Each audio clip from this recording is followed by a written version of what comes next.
Qu'est-ce que souffrir persécution pour la justice? C'est souffrir à cause de Dieu, pour les intérêts de la gloire de Dieu.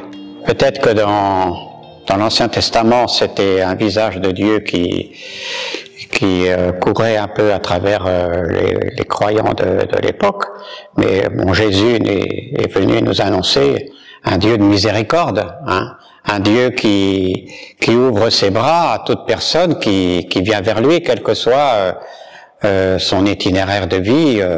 On a des multiples exemples dans l'Évangile où Jésus a accueilli toute personne qui venait à lui. Il n'a jamais été rebuté par le côté sombre de notre vie. Hein. Il n'a jamais reproché à quelqu'un sa manière de vivre, mais il a toujours réveillé dans la personne la vie qui pouvait sommeiller ou qui pouvait être abîmée. Hein. Il a voulu justement que, voilà, par l'amour, elle soit complètement transformée. Et moi, rendre justice à Dieu, pour moi, ça veut dire d'abord m'ajuster à Dieu. Hein. M'ajuster à Dieu en ce sens que, j'essaie que mes paroles, mes actes, mon comportement soient ajustés au Dieu que Jésus est venu nous annoncer. Et pour ça, c'est la conversion, c'est-à-dire la conversion, c'est un retournement, c'est-à-dire c'est se tourner résolument vers Dieu et donc se décentrer de soi-même pour se laisser remplir par Dieu. Hein, et ça, c'est un travail de chaque jour.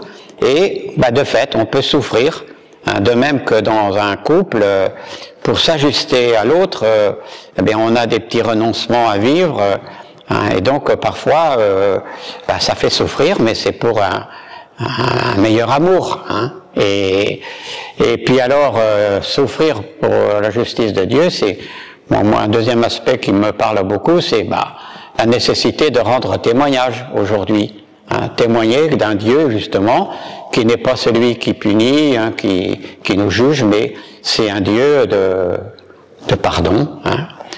C'est le pape François qui dit Dieu ne se lasse jamais de pardonner, c'est peut-être nous qui nous lassons de le lui demander.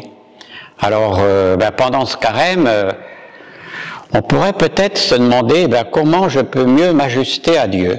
Hein.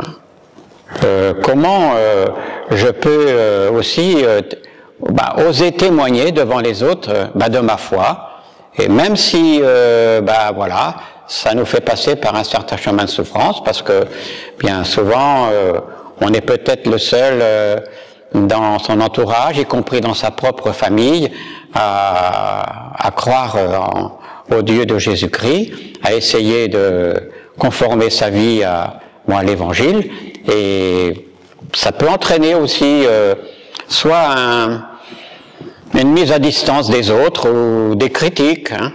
Et puis on n'ose pas toujours exprimer sa foi, mais sans faire du prosélytisme ou du tapage, mais on a aussi à témoigner de la joie que la foi peut nous donner dans notre vie.